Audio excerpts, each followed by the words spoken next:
Ladies and gentlemen, welcome back to another exciting school year. For your safety and the safety of those around you, please remain seated during this presentation. And now, we invite you to sit back as we explore the past, present, and future of instructional technology today at OA. All right, so you like version 1 or version 2 better? All right, anybody recognize where that music is from? Spaceship Earth. Very good. Very good. Okay, there may be more Disney-infused stuff throughout this presentation too. All right, so be ready for that. All right. So first of all, the who's who. Myself, as I introduced, I'm the Director of Instructional Tech, second year in the district now doing this. But prior to this, I spent 14 years as a middle school technology teacher, 7th and 8th grade at Amherst Middle School. And since 2012, I teach at Canisius College. I'm one of the online adjunct instructors on the Education Technologies program. So that's about me. Now Rich is he in the room or no? He's probably out hooking up smartboards, most likely. A lot of help desk tickets coming in on that. So he's out and about. He's the guy in the middle. He's been here for many years, I think maybe 9 or 10 years or so. Does that sound about right? And then as of last year, we had Jason Richardson join us from EduTech. He's here only on Thursdays and Fridays. He also works in Keshaqua on Monday, Tuesday, Wednesdays. So that makes up our department of instructional technology and information technology, kind of the two technologies combined. So you'll see us around, and when you submit help desk tickets, that's who they go to, all 3 people. So speaking of help desk tickets, Mark mentioned it before, we now have 2 different addresses to send your requests to. A little story behind it is last year it was so successful with our technology help desk tickets, the custodial staff came in and they said, we want to do what you're doing too. So we purchased them a separate account, registered a different email address for them. So you just start typing in an email address to either tech or to custodial, and that will magically pop up. It's run by Zendesk. It's a company that we use to manage help desk tickets. And like Mark said, if someone is not here, you don't have to worry about that sitting in their inbox waiting for action to take place. By sending your questions, concerns, we need you to do something, I'm not sure how something works, whatever it is, it's a catch-all email address. Send them there, and then we will get back to you usually within the same day. And then that way you'll also know when the solution has been completed, because we'll update the tickets as well. Now if we close the ticket and you say, hey, it's not done yet, or not done the way I need it to be done, just reply back to the same ticket. It just reopens it and it keeps that process going. So it keeps everyone in the loop. It gets things done, handled in an efficient manner. So those are our multiple help desk tickets. Now for Schoology, I have about 10 bullet points here. All right, so I wanted to break them down one by one. Schoology is our learning management system, LMS. How many are already familiar with what Schoology is? By a show of hands. All right, it's about at least half. So you're going to hear a lot about Schoology. I can compare it to this. How many of you have heard of Facebook? All right, probably every hand knows what Facebook is. Facebook is a social media platform for keeping up to date with family and friends and social stuff. Schoology is like that, but it's done for an academic purpose. Right? It keeps track of assignments and grade books and calendar items and things like that. So it's a digital platform like Facebook, but with teacher controls built in. And we are phasing that in as our pre-K through 12th grade learning management system here at Oakfield that we are adopting. By having everyone on the same platform, whether you're elementary, middle, or high school, it keeps a consistent way for us to give information to students and to parents and to teachers and administrators. So you're going to hear a lot about Schoology. Some of you have been involved as our early adopters. There's about 25 of you that have got the initial taste of it in May, June, July. The rest of you will all be introduced to it in the fall. And then starting in the semester 2, late January, we're going to have a minimum expectation for middle high school teachers to begin using the gradebook. And I'll explain more about that when I get to that point here. So first of all, as I mentioned, it's the supported digital learning platform that we are using. Some of you are using, or have been using Edmodo. I introduced that last year. We had small pockets of teachers using that. How many of you are using or have used Google Classroom? That's another tool. All right, that's another one that has gained a lot of popularity because it's backed by Google and has a lot of people using it. You can still use Google Classroom. You could still use Edmodo. But the problem with that is you'd be kind of out of the loop. A lot of the communication is going to happen inside of Schoology. We don't want you to juggle multiple platforms. So we're not mandating that you stop using the other tools. Some districts have done that. We're leaving them out. You can still use them. but you might find that Schoology encompasses a lot of the features and more of what Edmodo has, and also what Google Classroom can do. And I've had a lot of other districts successfully use Schoology and Google Classroom together, hand in hand. I'll talk specifically more about that when we get to the Schoology training, but that is still something that can be done by combining tools together. The reason why we needed Schoology, we needed to tie something to our Chromebook initiative. Now that we're issuing Chromebooks to all students, grades 3 through 12, we have to have a way to give to them online tests and quizzes, assignments, handouts, worksheets, all that stuff that we typically would do maybe in a 3-ring binder or in paper. We want to be able to do that digitally. So if everyone's on the platform of Schoology, we have a way to distribute out and collect back assignments and paperwork and documents like that. So that was really the push behind adopting the platform. Once you go one-to-one with devices, the next thing is we need a platform that we can store all of our stuff and communicate back and forth. We picked Schoology among some other competitors out there because of the fact that it syncs with our student information system, the PowerTeacher. So the Schoology gradebook and the PowerTeacher gradebook stay in sync. The two talk to one another. That's one of the reasons why we pay for Schoology is having that sync work. Now the trouble we ran into is it's not a flip a switch and now everyone's on Schoology. It's a gradual rolling process. We know that some of you are going to be more comfortable than others. Some of you are part of the early adopters group. Some have never seen Schoology. So we can't just tell parents in September, well, if you have this teacher, check your grades on PowerScore. But if you have that teacher, go to Schoology. Parents are going to be confused about, okay, where do I go to check grades? So we have to have a hybrid approach where both are working. That's why we went with Schoology. If you're using Schoology and you're dropping grades in that Schoology gradebook, they're automatically going to sync back into PowerTeacher automatically for you. So you'll see them there. So we have to go through year 1 implementation with a mix of both. You can check grades in Schoology, you can check grades in PowerSchool like you always have. So because of that year 1 implementation, we have to have the two sync together. For our early adopters, you may have seen this in the group, I put in a video that I made, a 5-minute video that shows how to, once you set up PowerTeacher like you've done for years, how to then set up Schoology to mirror that, to match it. So I made a video there so you can pause and rewind and fast forward me as much as you need to. You can take notes as you're watching the video. You can have 2 screens side by side and actually do it as I'm showing you in the video. So our early adopters may have seen that already, and I'll talk more about that as we introduce Schoology. I covered this already. Our early adopters started in May, June, and July. We had trainers from here, UFOCs come in and train. We'll have other people training as well as me this year, so it's not just me doing all the training, but we'll have additional people from outside the district and within. And introduced to the remaining teachers in fall of 2016. So I'm going to be working with the building principals to get likely a half day where we have a sub for you. You come in for about 3 hours to go through all the introductions of what Schoology is capable of. We show you the features that you have, such as the automatic rostering and the gradebook and such. So we'll introduce it to everybody so everybody starts out on an equal playing field where you have exposure to it. The admin team is already using it for staff development. Our new teachers have seen it earlier this week. Kelly did a course for new teachers where you got to see a lot of different features of Schoology. Both buildings have both a group and a course that they've developed so that we can push information out to you through the use of Schoology. So your first exposure as a teacher or staff member is likely from adult to adult communication, but then eventually you're going to see adult to student in your class. So that's kind of our way of bringing it in, so you're familiar using it for PD purposes first, and then working it into your classroom uses after that. So an alternative to sending a direct email. All right, what I mean by that is when I have to send information to you now, the old-fashioned way was I used the email groups. I sent it to MHS teachers, or MHS building, or Oakfield staff. All right, that's okay, that works. But the problem with that is, what if you lose that email? Or 2 weeks later, you need to reference back to that. Rather than digging through all your emails and looking for it there inside of Gmail, you'll be able to go into Schoology and pick the MHS faculty group, or pick the elementary building group. And in there, you'll see not just me, but all the things, they're called updates, all the updates that have been posted, along with any attachments or resources that you need.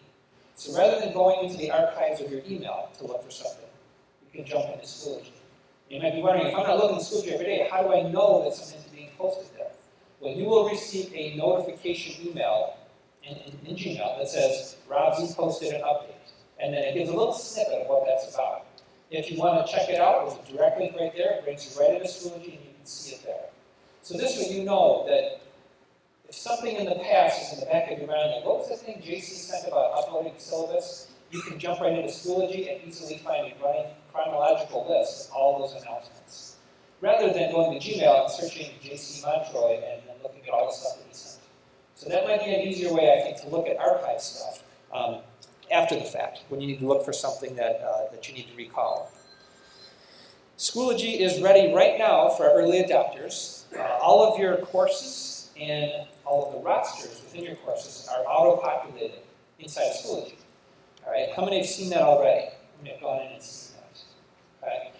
What we have done is we've paid for the linkage between PowerSchool, all the courses and rosters and all that data. It's tied in nightly at midnight. It updates it into Schoology. So therefore, you don't have to ask kids to give them a join code or go to a special link or type in their names to sign them up. That's all maintained for you automatically. As long as it's updated in PowerSchool, it's automatically updated in Schoology. Yes? If you're not an early adopter, your roster and courses still on? Yes. For everybody, whether you're an early adopter or not. The question was, but if you're not an early adopter yet, you haven't seen Schoology, it's already populated for you as of, I think, August 1st. It's been populated. So when you go to Schoology, which is, by the way, a special link we have, oa.schoology.com. And actually, let me show you this, since it's applicable. All of you have this on your Chromebooks. I can guarantee it on your Chromebooks, not necessarily on your Windows machines. But I have created managed bookmarks. So if you notice up here in the upper left-hand corner, you all have a folder with a little building picture on it. That means it's a managed bookmark area. And I can drop in bookmarks there for you. I've put in for you this one right there, Schoology for OACS. That'll take you directly to our special Schoology login page. But the beauty of being on a Chromebook is once you click that link, you're not going to be asked to put in your credentials because you're already logged into the Chromebook. So therefore, you're automatically logged into Schoology. It's called single sign-on. That won't be the case if you're on a Windows machine. You might be prompted to put in your credentials. And for all of you, it's your Gmail credentials. We're using Google accounts to use Schoology. But on a Chromebook, it's very seamless for the students and the teachers. You just click right on that link right there, and it takes you to our instance of Schoology. All right, let me see if I get all my bullets back up one by one. All right, so it's ready now. All the rosters courses have been populated. If a student is pulled out, it automatically removes them. If they switch to a different class period, it moves that as well. So there's some great things there where you don't have to worry about adding and removing students manually because it's done behind the scenes for you. All right, and then the expectation, at least for the middle high school building, is the gradebook minimally starting in semester 2. Now the reason why we have to set a minimum expectation, we want to use the power of the network. All right, there's a reason why Facebook has succeeded and Google Plus has failed. Does anyone know why? Why is Facebook so successful? I heard somebody say, because everyone's on it. That's right, kids, adults, grandparents, nieces, nephews, everybody's on it. That's why it's so successful. So same idea with Schoology. If everyone's on Schoology, it's successful for us because when a kid needs to know what homework do I have, what assignments do I have, well, all of that kid's teachers have posted everything on the calendar. So they can see I've got 3 things due on Thursday. I better really make sure Wednesday night I have time open for that. So that's for the student side of things. For the teacher side of things, you might be wondering, you know what, I have a unit quiz that I want to schedule. Should I do that Thursday? Should I do it Monday? Should I do it Tuesday? Let me check. You'll click a button and go into workload planning. And you'll be able to see a look at what all of your students have on their schedules. And if it looks like Thursday's a really busy day for them, maybe you make your quiz on Friday, or you make it on Monday. Now that only works if we're all participating in it. That's why we have to have everyone putting in things in the calendar and using the gradebook. So we have that leverage of the platform so that everybody's aware and there's not pockets missing, but you truly get a full snapshot. These are things you can do in a digital sense that you really couldn't do if we were still paper-based. So some of these features we're going to see in Schoology are brand new features that will help with efficiency and with workload planning. So kids aren't swamped with some days with lots of stuff to do and some days with not much. It'll help to even things out. And lastly, the November staff development days, those 2 days that we have planned out before Thanksgiving during that week, I think it's Monday, Tuesday. I will be doing a lot of Schoology training. Day one will be sessions that are pre-planned, that you can sign up for. Topics, if you want to know more about the calendar, more about assignments, more about discussions. All the different tools and features we'll have there. And besides me teaching them, a lot of the elementary teachers, they don't know this yet, will be asked to be presenters as well. They're probably going to be moving a little bit further ahead in the elementary building with two principals that are getting things going and using Schoology. The middle high school building, we're kind of a different scenario because there's multiple class periods where you might be using it for some and not others. So the two buildings will be at different paces with their use of Schoology. But I'm hoping by the time we get to November, we have a lot of teachers that we can pull from to be presenters on that Monday on Staff Development Day. Now the next day, Tuesday, is going to be more of an open concept. How many of you have heard of ed camps, where there's no set agenda? All right, you show up, and we have no planned agenda. We gather in an auditorium like this, and we ask 2 questions. What do you want to learn, and what can you teach? And once we have that captured, we set the agenda that morning. We might not know a lot of people want to learn about the calendar until that day. So then we say, okay, we're going to have 3 sessions on teaching the calendar. So that way it gives us the flexibility of, after going through the set schedule on Monday, figuring out what do we need to know more of, and we open that up on Tuesday. So there's going to be a lot of heavy training on that Monday and Tuesday that have to do with Schoology.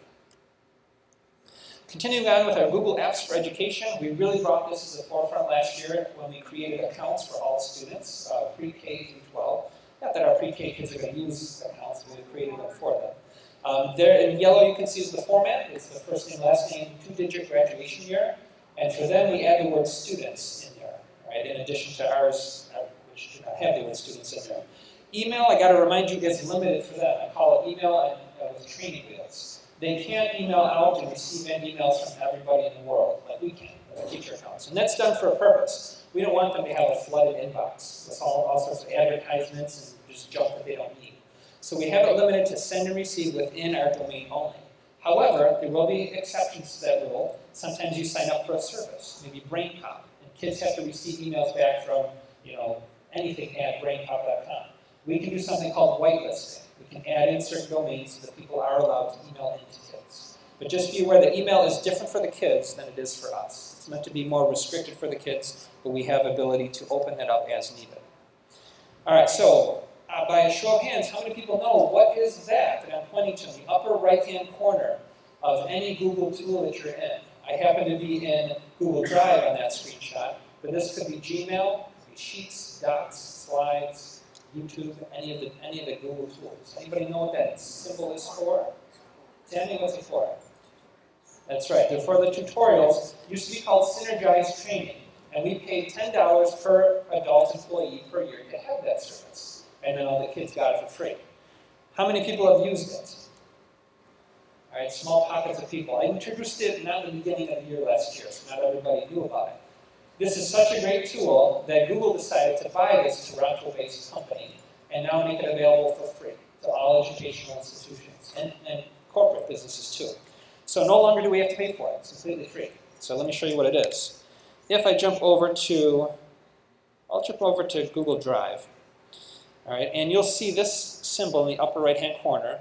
Mine has a little number 1 on it because that means there must be a video that I haven't seen yet, which has been just released by the company, by the training company. So once the menu loads up here, it might take a little bit because I'm on a different Wi-Fi network here, but it's going to give us a menu of things I can look at. The first chapter is always what's new in Drive. So these are the very new things. I'm going to minimize that. Then it goes kind of chapter 1, chapter 2, and so forth, showing you the common things that you would want to learn in Google Drive. All right? What if I want to learn how to share a document? Instead of me figuring out which one it's in here, there's a search capability. So if I just type in share, it shows me all the videos that have to do with sharing. Now there's one here that's got a little symbol on it. All right? It shows me that I completed 70% of that training video, which, by the way, is only 1 minute and 8 seconds long, so it's not that long. But they're usually only 1 minute or 2, and it keeps track for you, so you know if you've learned that skill and seen it. And these are what I call not sit-back experiences, where you sit back and just watch a video, but it's a lean-forward experience, meaning it's going to start playing, and then it'll say, now click on start on the left, and the video pauses. It makes you take your mouse and click on the step and to proceed.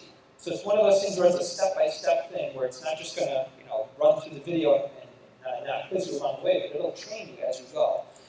So I highly recommend that for not only you guys, but also for the students, especially now that our 3th through 12th graders have Chromebooks, and any of the Google tools. So you'll notice if I switch over to Gmail, and sometimes this is not a good idea in a presentation to show your inbox, but that's okay. So this menu will be different because now these videos are going to have to do with Gmail specifically. And it covers all the different tools that we use with Google on a common basis. All right?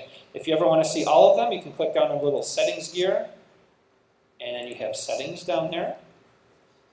And it will give you a little area on the left you can navigate through to kind of see your progress. But I like the videos tab specifically because this will show you all the different categories of videos that are available. And it's taking a little bit of time here, but it's going to have a list. There we go. These are all the Google tools that have a series involved with it. So really great place for self-serve learning, especially when you're in the middle of something like editing a spreadsheet and you're like, why is the math not working right? You can go type in, how do I put in a formula? And it'll bring you right to a video and show you how to do that. So that is called Training for Google Apps, available to all of our users, and it's that little symbol you'll see right up in the corner. All right, back over to our slides. I showed this slide last year, but I want to show it again this year. Why Chromebooks? Why did we decide to go with Chromebooks instead of Surface tablets, or iPads, or MacBooks? Lots of different tools out there when you go one-to-one with schools.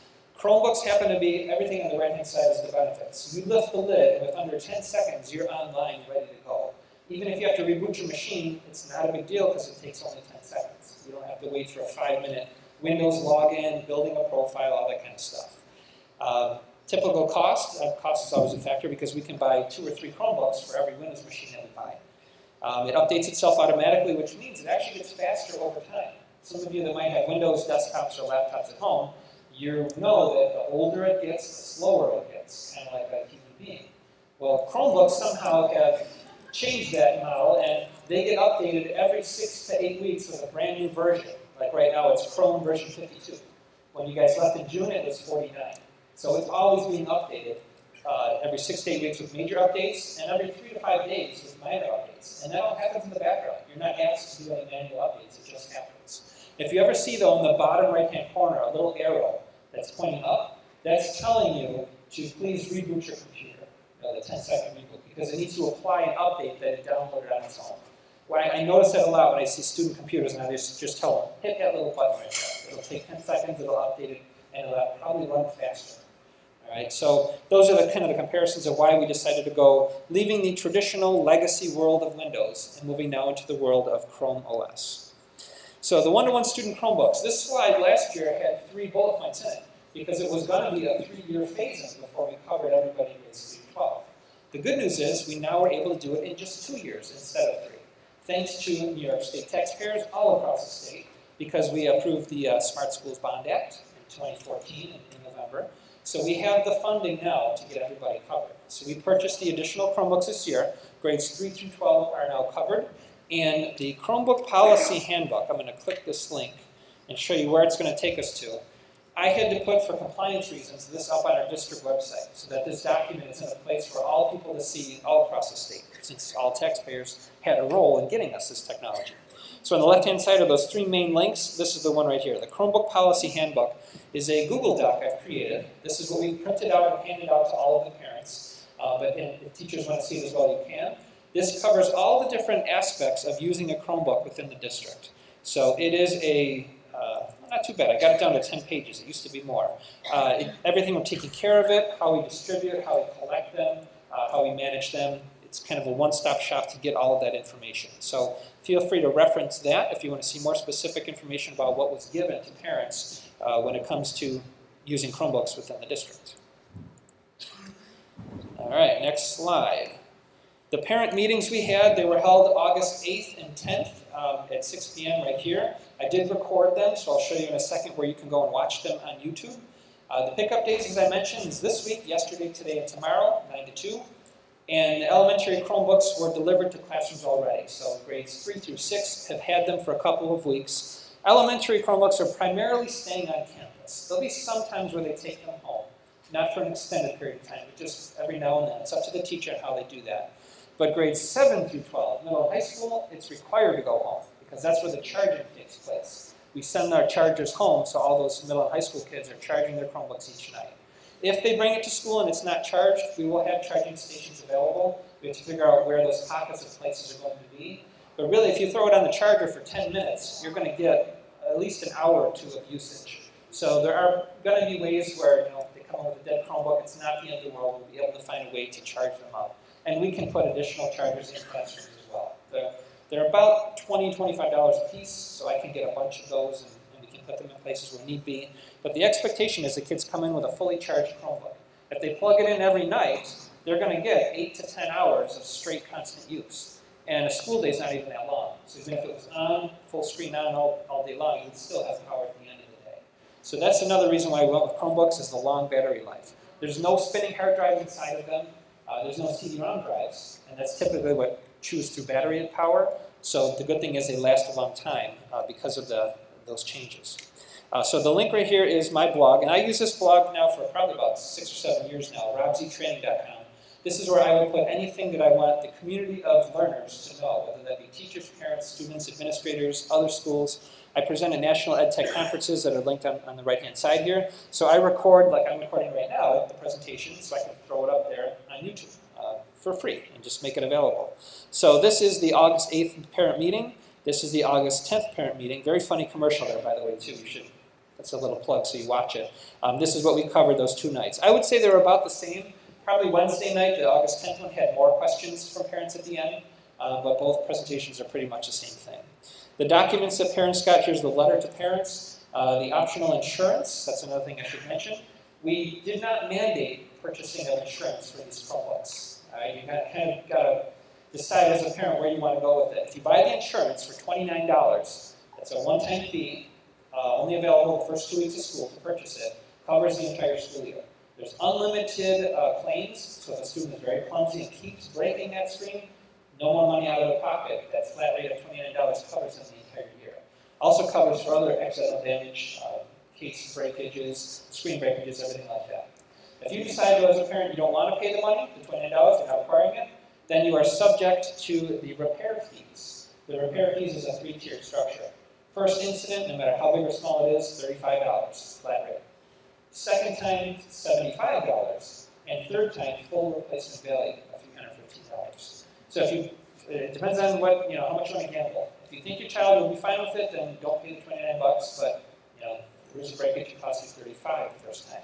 So we left that option open so that we're not telling parents in the community that you have to cough up $30 for $29. We left the option there for them. So you may be getting questions about that because it's only available to purchase from this company the first 2 weeks of school. And we don't handle any money. That's another good thing.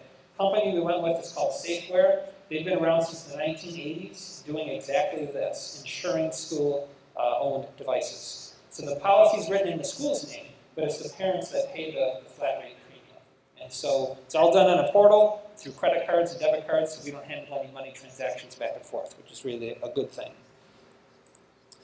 All right, GoGuardian. GoGuardian is used for many different things. Main thing we purchased it for is filtering both on and off campus. When you take one of these Chromebooks and you're on campus, you're still being filtered by eyeballs. That's the BOSI's filter that filters our wired network and our wireless network.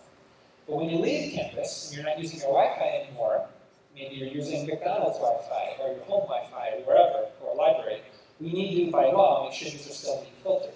So we have purchased GoGuardian as a behind-the-scenes app that's always running on a Chromebook, regardless of where your Wi-Fi is coming from. So you still will be filtered as a staff member and as a student to make sure we're in compliance with all of the laws. We have a lot of control over what we whitelist and blacklist. So if you come up with a site, maybe the Batavian newspaper was one, it would be blocked. We know that that's a legitimate site, so we put it on the whitelist, so now we can get to it. All the teachers have the ability to override the block. If you get to a site and you need to get on it, there's a special secret password. I don't want to say it now because we're recording this and I don't know who else is listening. But you can send a help desk ticket to me. I might actually email it out to all the teachers too, so that you know what that 7-character password is to override it. It does show when it's being overridden. So if the password suddenly gets out and students are using it, we're going to know because it'll show us all the people using password to override it. But it's an easy way for you to get onto sites that might normally be blocked, but you can get onto it through the override. The other reason... Yes. The old bypass. That's right. And like, how many remember the existing password? All right, good. Well, there's not a lot, because I'm going to change it again. I'm going to make it a word that's not hard to forget, so that you don't have to write it down. Okay? So I'll probably do that for the next week or so you have that information. The GPS tracking capabilities also are an important part of GoGuardian. We need a way to do asset tracking because the auditors want to know when these leave campus, how are we going to know where it is? Is it in the student's home? Is it on a bus somewhere in Idaho? How do we know where it is? So as long as it's powered on and gets Wi-Fi from somewhere, it pings GoGuardian. As soon as it changes to a different Wi-Fi network, it sends a ping again. So we have all these data points to know where it has been, especially if it's traveling across a large distance, by using GPS tracking capabilities. Now what that means for you is, if you think yours or a student's Chromebook is missing or lost, don't hesitate. Let us know. Send that help desk ticket so that I can immediately mark it as potentially lost or stolen, because then it takes on a different role. It tends to ping more and get more data points. It will do things like lock the user out of their OA Harness account, so that if it's someone that's unauthorized, they're unable to use the Chromebook. And like I told the parents, you can't take this Chromebook to a pawn shop and try to sell it. Even if they say, oh, we'll wipe it and we can sell it, can't be done. Once we register this with Google, it's tied to our district domain permanently. So if someone tries to wipe it, it re-enrolls itself back in automatically to our district. So it's the same thing with an iPad too, by the way. Apple devices do that as well. So it's not possible now to steal that and sell it somewhere else. The more that word gets out there, the better, because then people don't think of like, oh, I'll just report it as lost and I'll just sell it. They realize that that can't be done because it's not usable. In other words, a pawn shop would not buy it because they know that they can't resell it. So that's what's helping us in the terms of security by having these devices leave campus. So I just want to show you a quick little demo here of GoGuardian of what we can look at from the admin side. We distributed Chromebooks as of 9 a.m. yesterday, so there's the spike in people that are using it. One of the neat things I like to show, and I go into detail too, if you watch the parent meetings that I talked about, I went into a lot of detail of stuff that we can see, because parents wanted to know what kinds of stuff can you see about what my child is doing. And we remind them this is a district-owned piece of equipment, so there's no expectation of privacy. So if they go on inappropriate sites and type in keywords to search those, we're going to know because that red flags it for us. In fact, if it's so severe, it'll send me an email instantly to let me check it out immediately. But one of the things I like is all the Google features here. And most recently, Caitlin at 10:09 a.m., which is probably not too long ago, was looking at this YouTube video. And you can see the YouTube videos that people were watching. If we say, you know what, this one is really not appropriate, the minute I hit that button right there, it blocks access for every user in the entire district, teachers and students included. So we have the ability to whitelist and blacklist. But my job, I have a lot of things to do, and I'm not sitting here all day looking at this and whitelisting and blacklisting. So if you know of something, put it on our radar by submitting a help desk ticket. But it does give us a way to block things if needed on a very granular basis. This is neat here, Google searches. These are words that people have typed in and the time that they've typed them in. Now students think that they're safe because on their Chromebook, they've learned in Chrome where you go to history, right, and you go to the history and you wipe your history. They think they've wiped it, now nobody can see it. Doesn't matter. In GoGuardian, every site they go to is tagged for us. So they can't hide where they've been, which is the reason why on Chromebooks we do not allow guest mode. You must log in with an OA Hornets account.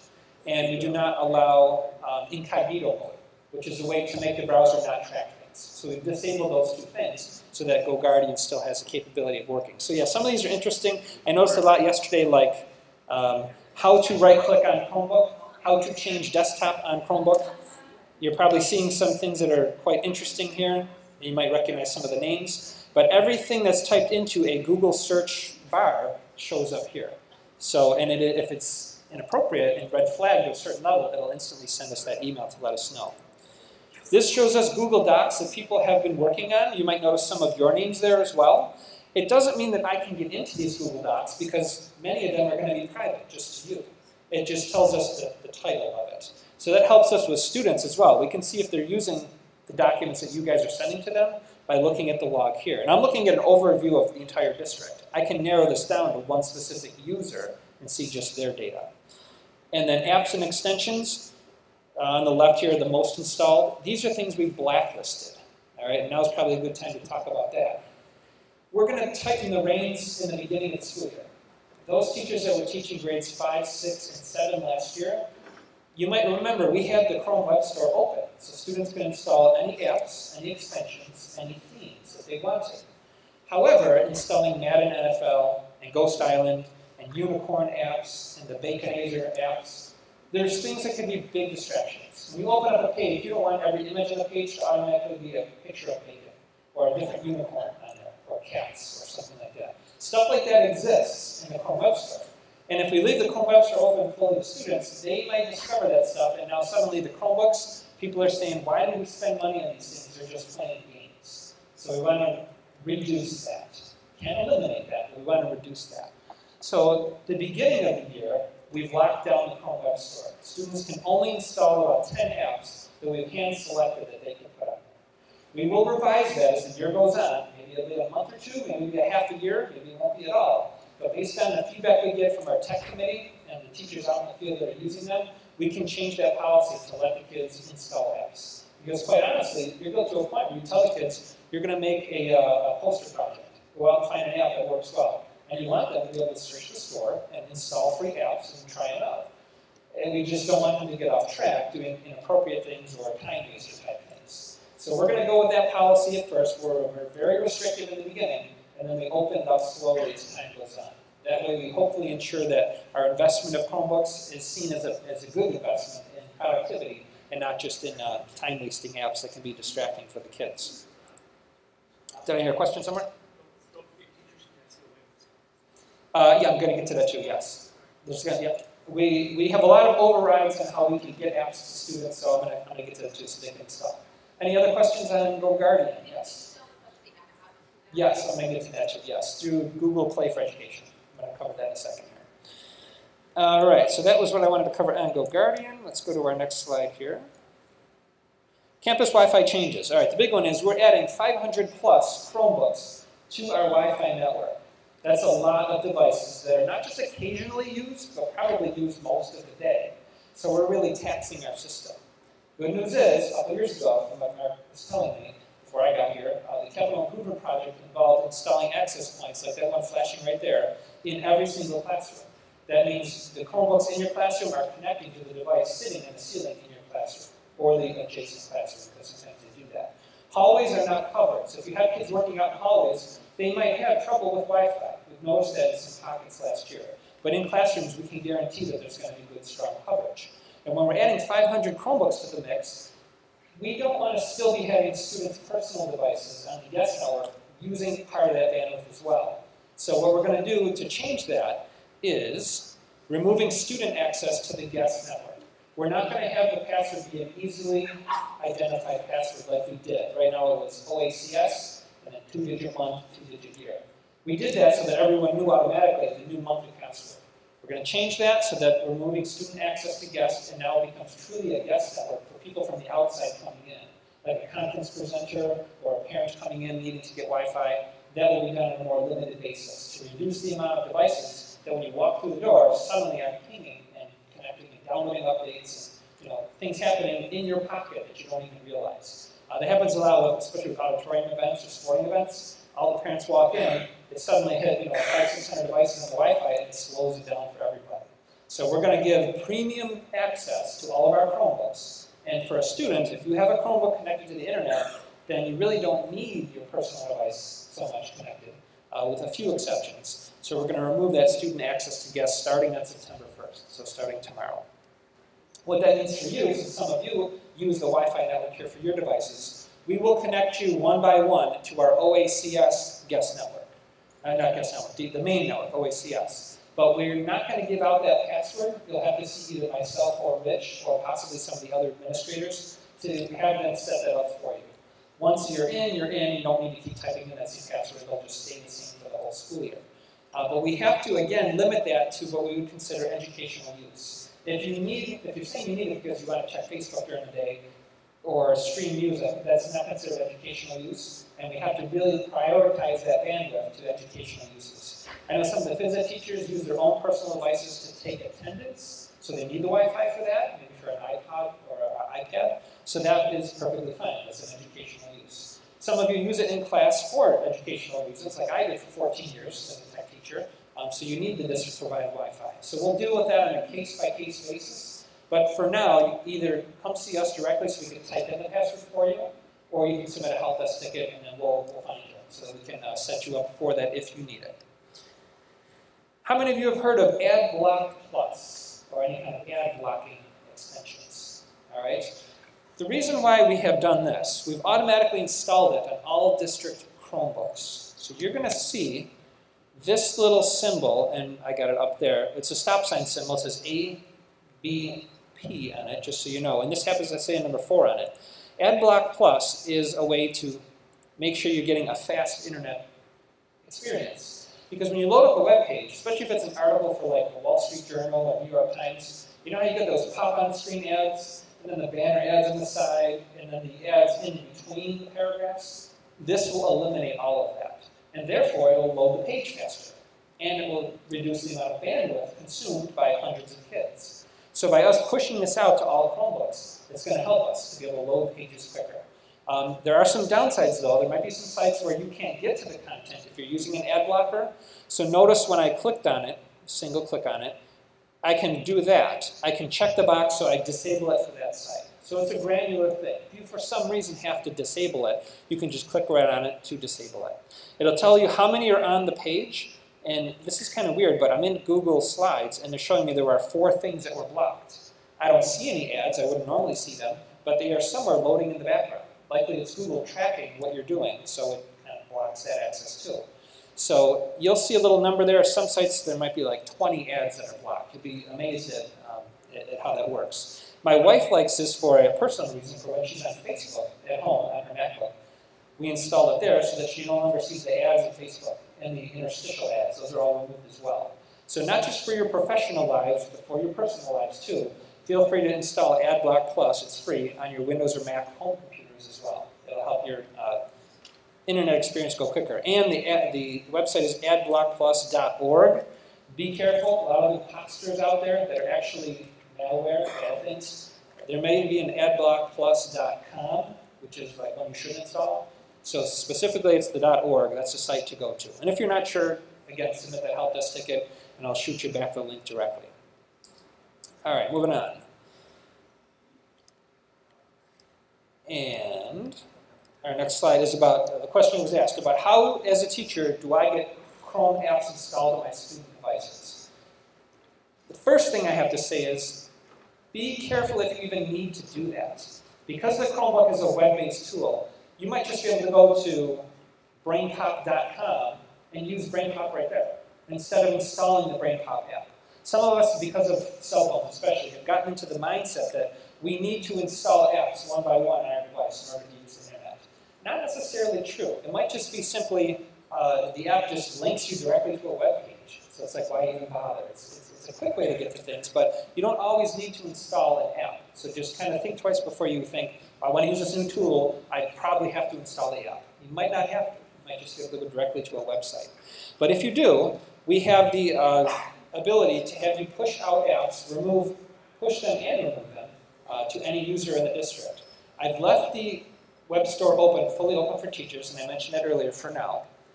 We'll change that for students eventually. So students, as of now, they cannot self-install apps or extensions. But teachers can add and remove apps to all the district users. All right, so I'm going to now go back to upper left-hand corner. All of you have that, the managed bookmarks. It says OA teachers, and that list will probably grow as time goes on. But for now, it says install Chrome apps.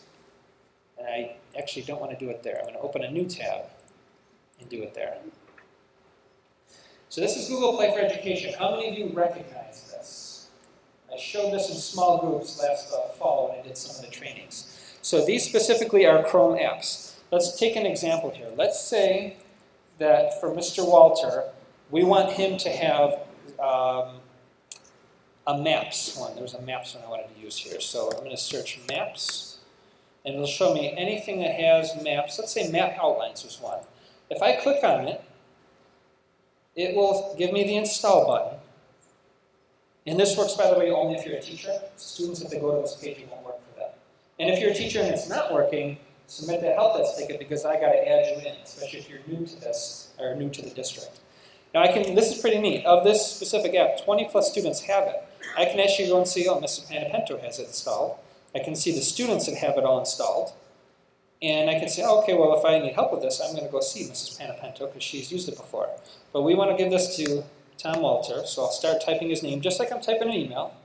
And then I go to install, and it tells me success. It will be installed soon. Now, if he had his Chromebook open, within the next 30 seconds, maybe 60 seconds, he'll notice that now in his apps, on his Chromebook, like I have apps here listed, it will now show that specific app so that you guys can install and uninstall. Now keep in mind, you have a lot of power here. You're installing and deleting for every district user.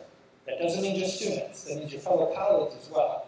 So I guess you could have some fun with them by deleting your apps. Oops, I did that, but the big thing here is you're not actually deleting anything when you remove it, because nothing lives on the Chromebook. This is just a portal to the web. There's nothing on the hard drive there that could be deleted.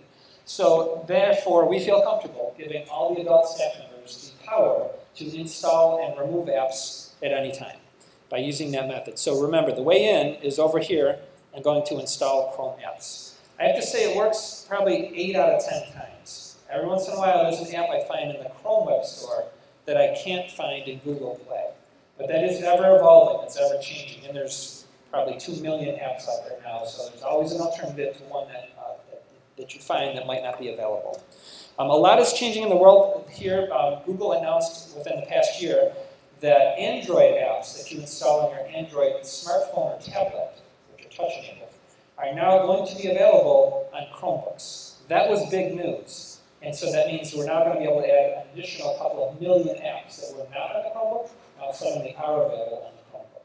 Which is why I made that decision to get touchscreen Chromebooks over a year ago, because I kind of knew that was coming down the road. So now our Chromebooks are going to act like an Android tablet or an Android smartphone. So we kind of have a bigger ecosystem coming in the next couple of months. And as more information comes out with that, I'll share that with you guys through the Schoology groups. All right, moving on now to, how are we doing on time here? 10:25. All right, I'm going to be done by 10:45. That was my promise to move you guys on to the next piece of your day. Smart Schools Act, I've talked to the board members a lot about this. There are a lot of hoops we have to go through to get that 1.1 million that was allocated to us. We've been jumping through the hoops, we're continuing to jump through them. But again, on the district site, for compliance purposes, this has to be here. Our Smart Schools Investment Plan. I'm going to go through the slides quickly just to give you the summary. Our plan was approved in February. We started spending the money already. That was the process we went through. And these are the major things we're buying with it. As of right now, we have $147,000 tied up.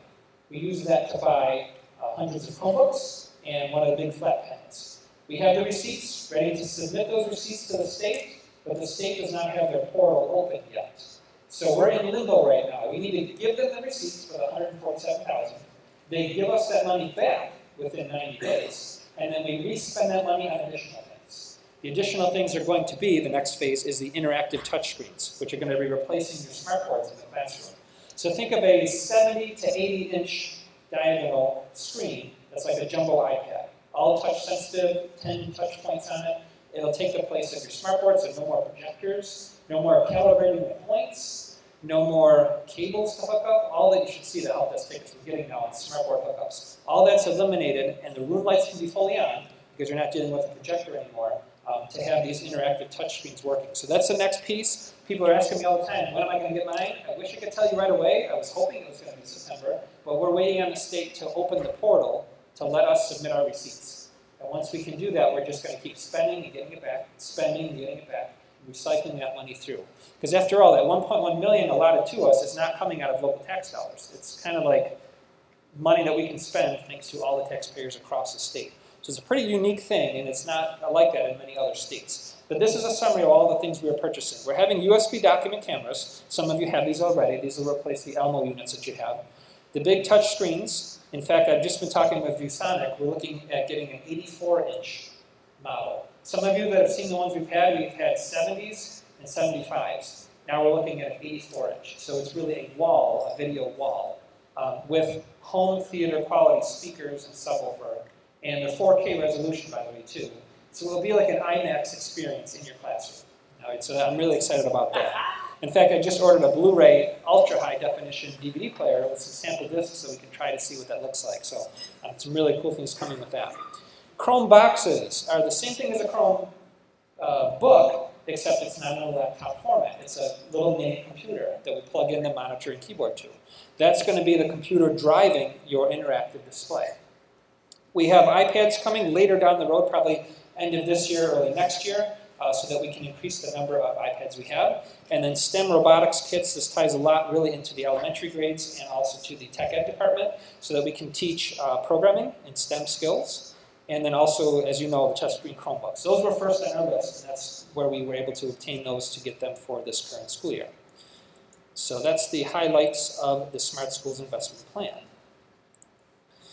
All right, other news coming down the road. Many of you have been using PowerSchool and PowerTeacher for many years. As always, a number of years go by, these student information systems start getting outdated. The PowerSchool is not really being maintained as well as it was anymore. In fact, our support for BOCES is ending on it. We're one of the few districts left in our 22 component districts that's still using PowerSchool. I think there's only 2 of us left. So this is our final year of using PowerSchool and PowerTeacher. We're now going to be moving to School Tool. Many districts in our area have either adopted School Tool or Infinite Campus. Infinite Campus is the big one. It's in all 50 states. It's like the mega one. We like School Tool because it's based out of Rochester and they feature New York schools only.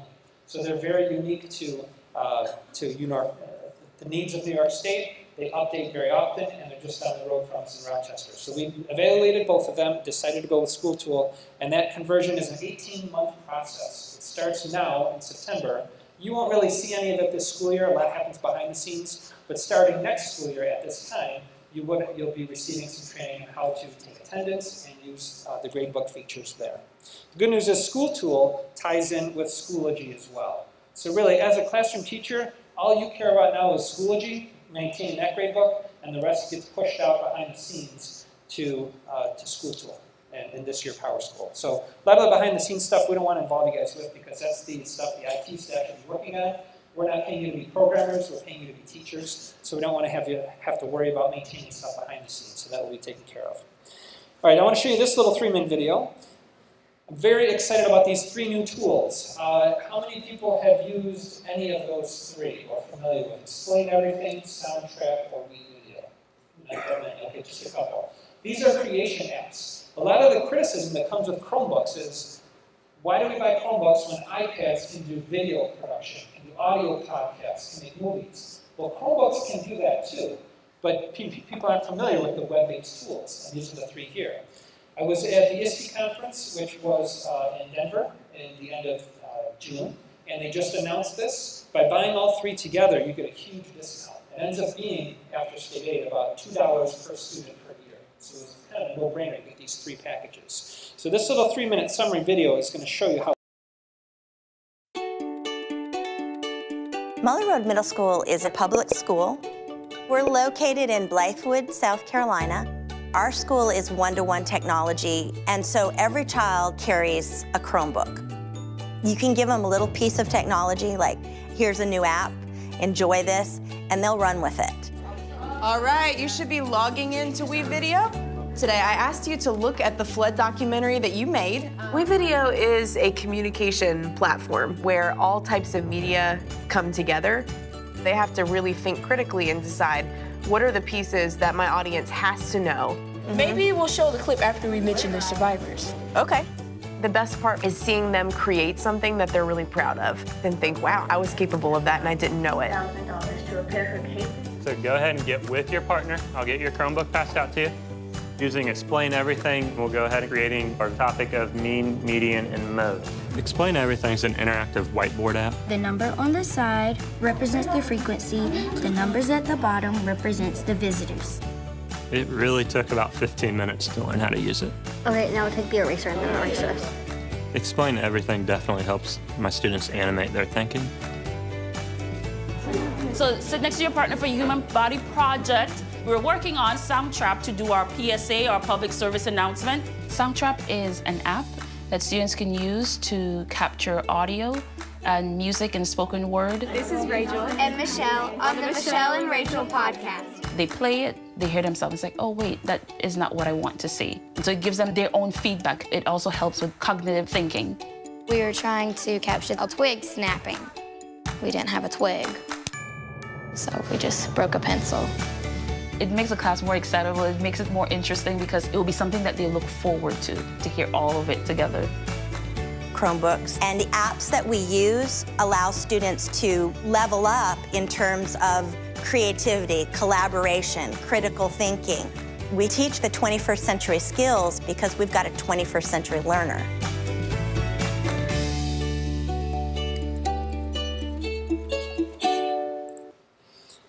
All right, so those are 3 creation apps. Explain Everything is that blank canvas whiteboard. You can draw on, put videos, photos. It's an unlimited size canvas and record it. Soundtrap is for making music and podcasts. I think the music teachers are going to be blown away with how many different options there are in there for instruments and the layering of tracks. And then V-Video is a non-linear editing program. You can drop your clips on the timeline, and because it's V-Video, it's not just one kid working on it, it's multiple. You could say to the class, let's see who creates the best documentary, give them the source footage or have them create their own, and then everybody's working on the same project. It's pretty neat because it's not something that's traditionally done with video editing or audio editing, by being able to have that collaboration. Now, you might be thinking, these are great apps, but how am I going to teach them all? I mean, I could spend the whole year just teaching one of these apps. It's going to come down to teachers teaching teachers and students going to YouTube, watching videos, learning on their own. I played with these before we made the purchase, and they really were not hard to learn. The thing that was most time-consuming was which instruments do I want to pick for this audio track I'm making. And that's not a technical issue, that's a customization type issue. So I plan on using Schoology, having groups. We call it almost a clubhouse, if you will. If you want to use Explain Everything, join that club. You can jump in and tell teachers how you're using it, post your questions there. So if you don't care about Explain Everything, don't join that club. So we have these kind of tree houses, if you will, that you can join inside of Schoology, and you can opt in and opt out of any of them at any time. And because it's always keeping track of everything that's said, some might have a really great project in November they post, but you're not using it until May. So now you jump in and see what was done in the past. So it gives us a nice repository of sample projects, issues people have run into, helpful tips. All that can be shared in one organized place. So that's one of our one set of our creation tools. On my next slide, hang on here, I've got to go back. We are going to have Posit. Posit. All right, it's a weird name, but if you think about it, it's about playing something and using the pause button, like P-A-U-S-E. This is similar to Zaption, and I used Zaption with you all last year when we did the bloodborne pathogens experience. We're going to do that again this year, but now we're going to use Posit. And essentially you pick a video that lives somewhere online. It could be somebody else's video, it could be a video you make. And then you have this timeline where you can drop in questions along the way. So it makes an interactive experience, and you get data if people actually watched it. And are they answering the questions correctly? And are they just hitting fast forward, or are they really watching it minute by minute? So as a teacher now, you can use this with your students. You can have students make these experiences for each other as well. And it's all web-based, so there's nothing to install. You do it directly on the Chromebook or any device. You'll see that firsthand when I create the bloodborne pathogens experience for you. I'm going to try to spice it up so it's not a boring thing to watch by having little events happen along the way. Question? No. Okay. All right, so now that was the new stuff, the big new stuff. The existing stuff we've got a lot of stuff, Castle Learning, iExcel, all these different tools we have been using for many years. I still want to maintain using those links, and this is for the elementary building, that are managed here. Again, it's on the left-hand side of the elementary links. We will update this as time goes on. And then for the middle high people, your link looks a little different, looks like this. All right, and these are maintained by, I believe, by Tammy and by Patty. If I'm mistaken, let me know. All right, so we're going to keep this as a one-stop shop for getting all of the links that you need. And that will be available for you soon here. I will be adding one of the links here that will show up for you. So it'll say middle high links and elementary links. That'll take you to these pages where you have access to all of that. So we call that the Manage Bookmarks. All right, and lastly, thank you once again. This is going to be a work in progress. There's a lot of moving pieces here too. Everybody gets a Chromebook, everybody's in Schoology, changing student information systems, a lot happening all at once, but we'll take it little by little and make sure we give everybody the training. There's a lot of progress that's going to happen. We're almost on like a carousel of progress, which brings me to my closing right here. And here we go.